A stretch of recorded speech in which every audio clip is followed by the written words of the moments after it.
I'm Claire, and I am 30 years old. I've been married for 2 years now, juggling my duties as a working housewife. I met my husband, Scott, at work, and now we live a happy life together. I wish I could say everything is perfect, but currently, I'm troubled by financial issues. Recently, my in-laws moved into a new house, but my brother-in-law, Eric, made an impossible promise for it, saying he would buy them the house. Eric's income is low. He quits jobs soon after starting and constantly changes them. Now, he's working at a company where he's overworked and underpaid. However, he's never been in debt before, so he managed to get approved for a 35-year mortgage. He then got carried away and bought my in-laws a new car, taking out a 10-year loan for it. Eric came begging to Scott, kneeling and saying, "I won't cause any more trouble." He asked Scott, "Can you help a little? Just $200 a month is enough." Scott is kind and easily persuaded. Even though $200 may seem manageable with your income, it's still not a small amount. Besides, we were against Eric taking out a loan in the first place. I tried to persuade him, but Scott said, "I owe my brother. Helping him out a bit is fine. I'll pay with my money, so don't worry." Scott told me that when he was a child, he got lost in the mountains and Eric found and saved him. Since then, Eric often uses his position as a lifesaver to make various demands on Scott. After Scott agreed to help with the loan payments, Eric's demands escalated. The agreement to pay only $200 a month soon increased by $100 each month, and we ended up covering 90% of the payments. Scott's monthly allowance couldn't cover it, so I had to contribute while saving money. I don't waste money, so I could afford to pay this amount. But honestly, I don't want to spend unnecessarily, especially since I want to have children in the future. Hey, wasn't the deal just $200? I can't understand how it came to this. It's okay now because I'm working, but what if I can't work anymore after having kids? We won't be able to pay then. That's true.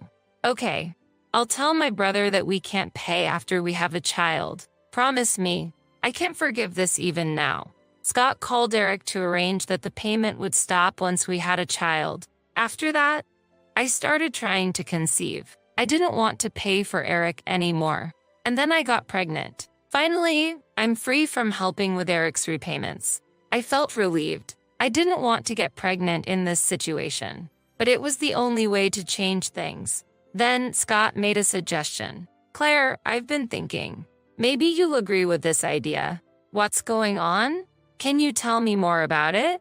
Actually, Scott's suggestion was a great idea. I was initially anxious, but I agreed to his proposal, thinking that if any problems arose, my child and I could escape. When I was 5 months pregnant, we didn't renew our apartment lease and decided to live with my in-laws.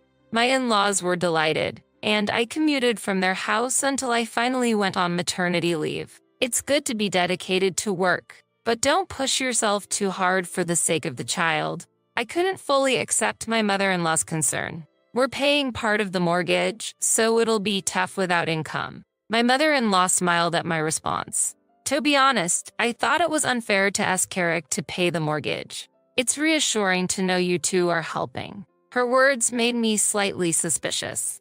It seemed like she didn't want Eric to pay, but it was fine if we did. I tried to forget her words, thinking it might be a misunderstanding. After that, I built a good relationship with my mother-in-law. There were no typical mother-in-law issues, and my father-in-law was a gentle person. I was initially worried, but then I was glad we lived together. I had no idea then that I would see an unpleasant side of my in-laws. Eventually, I gave birth. I planned to take a year off for childcare. Thinking that I wouldn't have to pay 90% of the mortgage anymore lightened my spirits.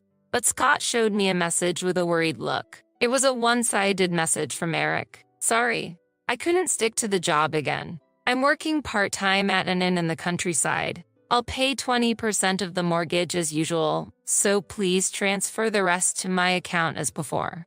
Please." Scott sent several messages, but Eric ignored them and didn't even read them. When Scott tried calling, Eric had blocked his number. "What are we going to do? We need to raise our daughter, right? Let's ask your parents to pay part of the mortgage. We can't afford it with just your salary. You're right. I'll talk to them. You have to. It doesn't matter if we owe them. We need to find Eric and make him pay. As I expressed my anger, Scott went to his parents' room with a wry smile. But it didn't go well. When Scott suggested that they help with the mortgage, his parents got angry and came to me. Scott stood behind them, looking awkward. You said you wanted to support Eric and agreed to pay part of the mortgage. Keep your promise. I retorted angrily to my father-in-law's words. Just to let you know, we never wanted to make these loan payments in the first place. It was Eric who forced this situation on us. It's because he irresponsibly took out a loan that we've had to rely on Scott. At these words, my mother-in-law began to defend Eric. How can you be so cold-hearted? They're brothers, after all. Shouldn't it be fine if they share the financial burden? Can't you be a little more filial? It was you who made Scott ask us for money, wasn't it? Kind-hearted Scott would never say such a thing. It's true that I said I didn't want to make any more payments. But Eric initially said that contributing $200 would be enough, and that was only supposed to be until our child was born. But that agreement was broken, so shouldn't you help out? We never said we wouldn't pay anything. Well, how cheeky. I don't mind being cheeky. If Scott and Eric were sharing the burden equally, I could understand. But we are paying 90% of it. It's us who are suffering because Eric suddenly said he would handle the loan. Even after I said all this, my in-laws didn't seem to understand. Don't be so arrogant over such a small amount of money. As a daughter-in-law, you should just obediently follow what Scott and we say. At that moment, Scott, who was always gentle and calm, changed his expression. I felt a chill down my spine. The saying, the gentler the person, the scarier they are when angry, came to mind. Scott, still smiling, began to speak. All right, I understand. Then, we will leave this house. The reason we moved in was that I was worried about leaving Claire alone after she gave birth. Claire's parents had always said we could live with them, so we'll move out once we're ready. I nodded vigorously at Scott's words, feeling relieved. Actually, that had been our intention from the beginning. If we were going to pay the loan, we agreed to live with Scott's family under certain conditions. I didn't want to live with my in-laws, but I agreed to do so under the conditions Scott set. The condition was that if the in-laws sided with Eric, we would immediately leave their house and stop paying the loan. We had already contacted my parents, and they said we could come to them any time if anything happened. The in-laws, still not understanding, said confidently, "Do as you like." 3 days later, we packed our belongings and headed to my parents' house. Actually, both our workplaces were closer to my parents' house, so it was more convenient. When we arrived, my parents warmly welcomed us, and my favorite dishes were prepared. My daughter also received a lot of love, and although Scott was initially nervous and careful, he began to bond with my father, drinking and laughing together every night. About a month later, my in-laws and Eric stormed into my parents' house. Apparently, Eric had gone back to his parents' house, complaining about Scott not transferring the money. And then the three of them came to demand payment for the loan. We dealt with them without letting them inside. Why didn't you transfer the money? They said they couldn't make the withdrawal. If there's a shortfall, you should pay it yourself. Is that how you treat your benefactor? So arrogant. Benefactor, huh? How long do I have to be grateful? If anything, I feel like I've helped my brother out more times than I can count. What did you say? You're alive today thanks to me. Have you forgotten that day? Eric raised his voice in anger, trying to overpower Scott. Perhaps he thought that gentle Scott would comply if he yelled. I couldn't stand it anymore, and before Scott could say anything, I shouted back at Eric. Enough is enough. Can you stop threatening us with the past? We've repaid our debt to you. More importantly, why did you sign up for the house and car loans for your parents all by yourself? It was to repay my parents for all they've done. That's a lie. There were other ways, like a parent-child relay loan. I know you told Scott that your annual income isn't even $30,000 and you weren't sure if you'd pass the loan review. My words left my in-laws with shocked expressions.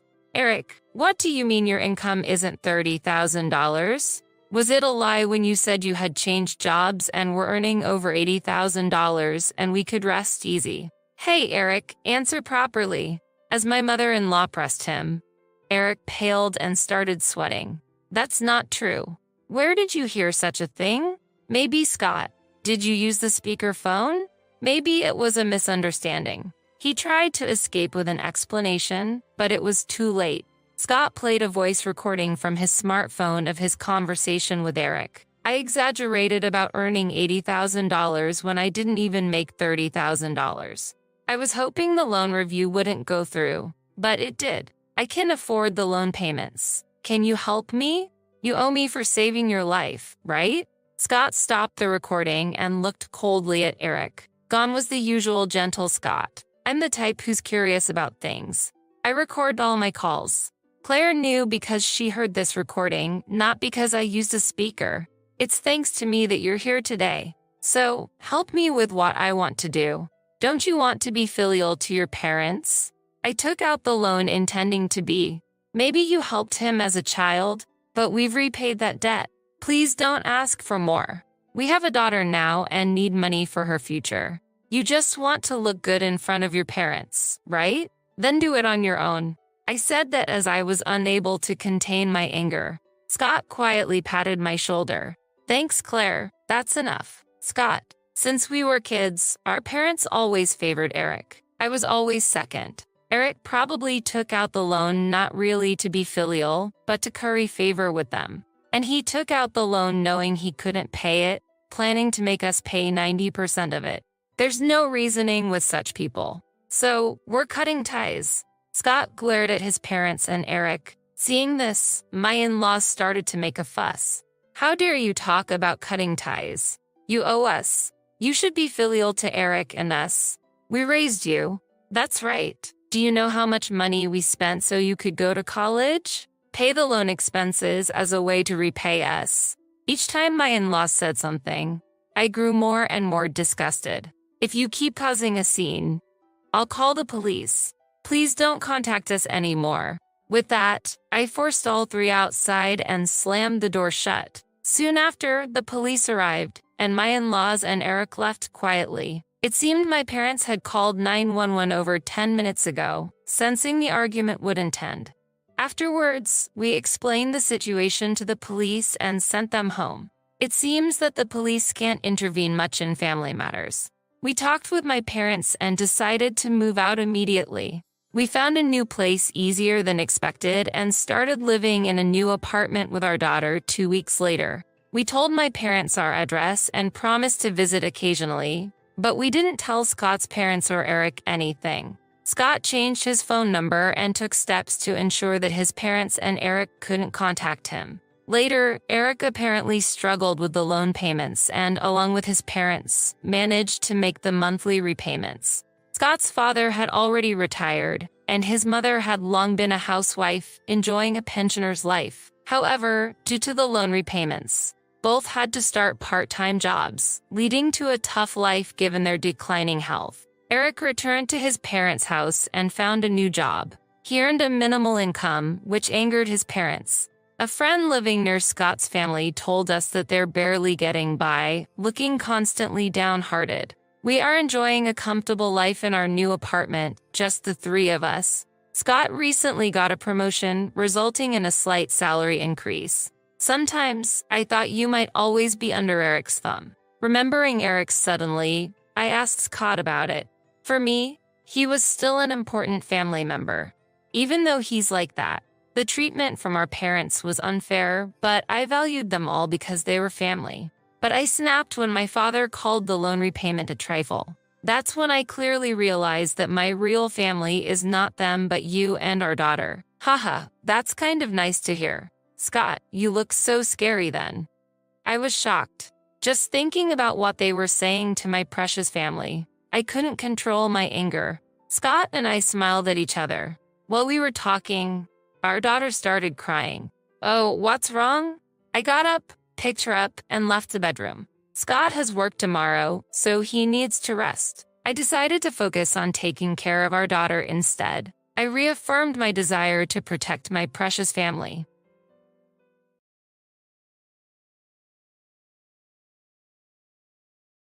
When I asked, "Did you build this mansion, Laura?" my sister-in-law replied with a proud face, "Yes, it's a bit too big for living alone, but it's a spacious three-room house designed for 2 generations. Maybe I should invite my boyfriend to stay on the first floor." I secretly smiled to myself at her words. She was probably lost in some distant dream. What's with that sudden laugh? It's creepy. My sister-in-law looked at me intently, puzzled by my smile. Her eyes held me as if seeing something unknown. Without breaking a smile, I shared a fact with my sister-in-law. My name is Victoria. I am an office worker nearing the milestone of my 40s. I married Edward, my boss in the same sales department, at the age of 30. Having lost my parents as a child and raised while moving between relatives' houses, I have no place to call my hometown. I revealed this fact to my husband early on, and he did not mind it and did not change in the way he treated me. My parents-in-law have always been warm ever since we were dating, often inviting me over for meals at their home. After marriage, my parents-in-law loved me like their own child, and it was natural for me to live in my husband's family home. "This is your new home," my mother-in-law declared, and I still remember my husband's warm smile and my father-in-law's bright expression. My newlywed life was ideal, except for one point. There was one person who disapproved of our marriage and me living with them, my sister-in-law, Laura. She is 3 years older than my husband, lives in the house, but leads an active nightlife and rarely meets us in our daily life. However, her room is often littered with luxury brand bags, and her belongings are carelessly scattered in the living room. Judging from her possessions, it can be inferred that she has quite a lot of money, but no one in the family knows her exact occupation. My parents-in-law tend to avoid the topic of my sister-in-law, and any questions are met with vague answers. My husband seems indifferent to her presence. Honestly, I don't get along with my sister-in-law. Whenever I saw her in the living room on my days off, my body stiffened and I froze. Oh gosh, a child from a Pua family is in the living room. I might catch bad luck and end up in poverty by being so close, she said, and I looked down while holding a bitten toast, unable to muster the courage to leave. My mother-in-law, who was next to me, admonished her, but it didn't seem to reach her. Laura simply brushed her flowing hair, looked down at me, and said, "You are a stranger to me. It would be troubling if you stay here forever." Her words pierced my heart. I apologized in a small voice, and she snorted and left the room. "Don't worry about it," my mother-in-law consoled me, but the fog in my heart didn't clear up. As my sister-in-law said, "I'm not originally a member of this family. Even if it's the family I married into, I'm still an outsider. If only you were our child instead of Laura," my mother-in-law joked. It seemed that my parents-in-law and husband wished inside their hearts that my sister-in-law would leave the house, but there was no sign of that happening. I was unsure whether to tell my mother-in-law about a scene I witnessed recently. In the end, I decided to keep it to myself, fearing retaliation from my sister-in-law. I managed to force a smile in front of my mother-in-law while finishing a tasteless breakfast. Then came a long stretch of rainy days in the area we lived in. The old house seemed to be crying out in pain. There were leaks in the corridor previously, but never as badly as this time, and my mother-in-law could only smile wryly. The emergency repairs done by my father-in-law and husband were mostly ineffective, and the buckets placed around the house overflowed with rainwater, soaking the floors. Fortunately, our bedrooms and the living room were safe, and we could manage to live somehow. However, the problem was Laura's room. She hadn't been home for several days and would surely be surprised to see the state of her room. My mother-in-law and I had moved out her precious branded bags and watches from the room, but the room itself was as wet as if it had been exposed to the rain outside. It was impossible to even set foot in the room, let alone sleep in it. After moving everything out, we laid down blue tarps on the floor and stacks and bags at its entrance. We finished the work and sat down exhausted on the living room sofa. Laura might have to spend some time in the living room for now. said my mother-in-law with a wary voice. As I nodded unconsciously, I noticed the door being opened forcefully. Turning around, there was Laura standing at the entrance, looking at us with an angry expression. Apparently having seen the disastrous state her room was in, with her hair and coat wet. "My room is unusable," she said in a low voice, barely containing her anger. My mother-in-law hesitated for a moment but then looked at her intently, regaining her composure. "You can't live in that room until the repairs are done, can you? So, use the living room on the first floor, or maybe this is an opportunity for you to become independent." "What? Why should I have to leave?" "The one who should leave is that poor person," she shouted while pointing at me. Caught off guard by suddenly being the topic of conversation, all I could do was toastari back at her. "You'll have to lend me your room. Pack your things and leave quickly." But to move so suddenly. As I spoke, my sister-in-law glared at my mother-in-law. "That would be fine with you, right, Mom? How about we stop pretending to be family with someone who got married into this house?" For just a moment, I looked at my mother-in-law. Her face remained unflinching, hardened even under verbal assault, briefly revealing weariness and resignation. "If you insist so strongly, Laura, then you should cover the repair costs. You have a lot of money, don't you?" "We don't have enough savings to fix this house." My mother-in-law retorted unexpectedly, leaving my sister-in-law at a loss for words. My eyes naturally compared my mother-in-law's worn-out apron with Laura's branded, flashy dress. My parents-in-law were already retired and living on a pension, while it was clear that my sister-in-law, despite her unclear job, had considerable income. The cost of repairing the family home should not be an issue for her. She had never lived independently, always staying at her parents' house, and now she was trying to push me out. Surely she should be the one to take care of the repairs. However, my sister-in-law firmly shook her head. "I won't spend my money on such an old house. I absolutely don't want to do that." She said this with indifference, not giving any attention to us, and began to focus on her smartphone screen. While I was unsure about my next move, I stealthily observed my mother-in-law's expression. Would the difficulty be resolved immediately if I left the house? In the silence, it seemed like my mother-in-law and I were searching for what to say next. Then Laura, who had taken her eyes off her smartphone, looked at me, obviously displeased. "Why are you still here? Get out quickly. I can't move my things in." It seemed impossible to convince my sister-in-law no matter the argument. When my mother-in-law looked at me, she murmured apologetically, "I'm sorry." Hearing those words, I nodded in acceptance. I had brought only a few belongings to my parents-in-law's house. I packed my minimal, essential clothing into a suitcase, crammed my daily necessities into a bag, and returned to the living room just as my husband came home and confronted my mother-in-law. After speaking to my husband and exchanging a few words, I left the house, leaving behind my mother-in-law's faint voice saying, "Sorry, both of you." My parents-in-law seemed unable to speak against my sister-in-law for some reason. As my husband muttered something while pulling the suitcase, I asked him a question, and he quietly answered, "Laura's actually the child of Dad's previous wife, and Dad feels guilty for separating her from her mother. Mom can't say anything because Laura is her stepdaughter. Nevertheless, it seems both of them are overly fearful of her." My husband's murmurings dissolved into the slowly darkening sky. I felt a snag in my heart, yet I could find no words to reply. Now, more than ever, I must consider our own living situation rather than that of my in-laws.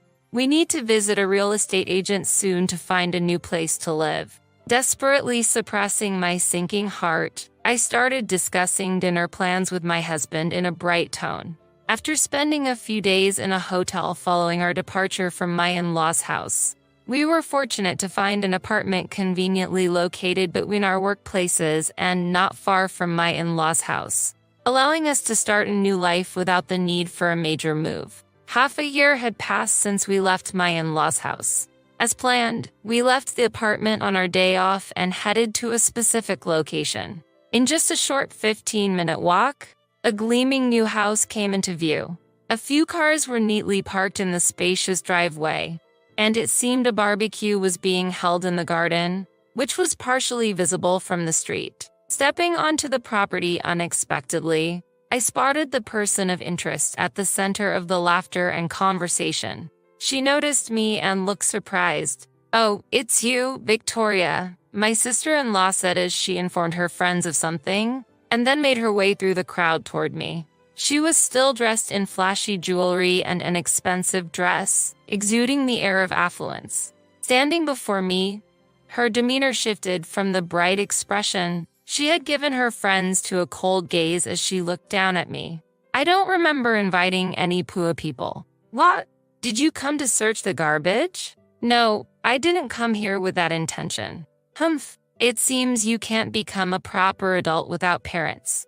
I didn't respond to my sister-in-law but looked around instead, noticing her friends and acquaintances gathered in her new home, celebrating the housewarming. Although I hadn't received a formal invitation, my husband had learned about the party through her social media account and had informed me. After surveying the surroundings with a calm demeanor, I looked back at my sister-in-law. "Did you build this mansion, Laura?"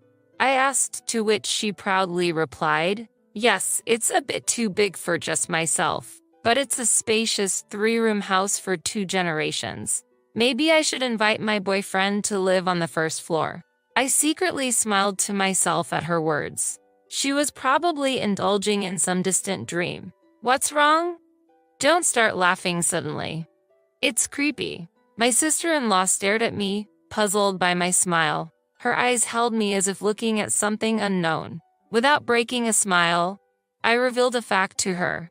"Actually, this house is mine." My sister-in-law stopped in her tracks. "You must be mistaken," she said, tilting her head. I confidently reiterated that the house was indeed mine. Her complexion changed abruptly, turning red. "What nonsense are you talking about? Stop joking." As expected, my sister-in-law attempted to argue back forcefully. Her loud voice caused some of the surrounding people to turn and look our way. My sister-in-law watched my next move with a somewhat embarrassed shrug of her shoulders. I took a document from my bag and presented it in front of her. "Is this a deed?" My sister-in-law stared at the document I presented. I pointed to a specific line in the document, and her gaze followed. At that moment, her facial expression twisted. My name was clearly written on that deed. The new house that my sister-in-law believed was hers was actually mine. After my parents passed away, I had saved almost all of the insurance money and inheritance I received. I had dreamed of building my own house since adulthood. Seeing the deterioration of my parents-in-law's house and their hardships, I decided that it was time to use that money. And I was determined that this house must not be taken by my sister-in-law. In fact, I financed and built this residence. However, you have been claiming it as your own without permission and even hosted a party here. Before I knew it, a crowd of curious onlookers had gathered around us, quietly watching the unfolding situation. The tension gradually escalated as people began to ask, "Isn't this house yours?" "Yes, it's my house." After all, the deed and the keys were in the house, my sister-in-law asserted strongly. "That was meant to be given to your parents since we were planning to live together. Did you take the keys without permission?" As I continued speaking, I regretted my carelessness for not having given the keys to my parents-in-law beforehand. I wondered why my sister-in-law did not realize that I was the one who had built the house, even though she must have seen the deed. Perhaps she had been indulging in the ideal fantasy of living there only with her parents. "Have you been receiving money and valuables from your parents in this way until now?" I asked sharply. My sister-in-law lost her words for a moment, looking stunned, but soon countered with an angry voice. "Stop making such empty excuses. My parents were supporting me so that I wouldn't have to work. Isn't that what parents are supposed to do?" I retorted with equal force. For your lavish lifestyle, the two of them cut back on food expenses and saved money. How do you think your friends would feel if they knew you were living the high life by depleting the savings of your parents, who are working hard and saving to the extreme? The crowd murmured, and the atmosphere changed completely. The relationships my sister-in-law had built on the foundation of money seemed to crumble audibly. According to my husband, who had shown me her social media, she claimed to be an investment expert and proudly displayed expensive cars, bags, and watches worth a month of my salary. Her circle consisted of celebrities and those pretending to be one. If it was revealed that her luxurious lifestyle was built on the extreme saving and precarious living of her parents. No, everyone. Everything this person is saying is a lie. My sister-in-law tried desperately to explain to the onlookers, but skeptical gazes gradually cornered her. There was no longer anyone who admired her. They left the garden one by one, heading back to their respective homes. Soon, only Laura and I were left in the vast garden. The savory smell of the barbecue melted into the silent air. She collapsed onto the ground, powerless. Then, hearing modest footsteps, I turned to see my parents-in-law standing with stern expressions. They glanced at the bright new house for a moment before looking down at my sister-in-law sitting on the ground. "We have spoiled you too much until now. From now on, you must stand on your own 2 feet and live on your own," said my father-in-law with weighty words. My sister-in-law seemed to look at them with tears, begging for help. "Aren't you two going to live in this house? Then give me the old house. What am I supposed to do if I don't have a place to live?" Her desperate cry was drowned out by the sound of footsteps on the lawn, and then my husband appeared. As if seeing through my sister-in-law's heart, he stated matter-of-factly, "The house you grew up in has already been demolished, so there is no place for you to return. Apologize to Victoria and live here, or else you'll have to live independently." How can this be? In the end, my sister-in-law remained crouching in the garden, beginning to cry. However, her pride was too high to apologize to me. As expected, she continued to blame me but never asked to stay in the house.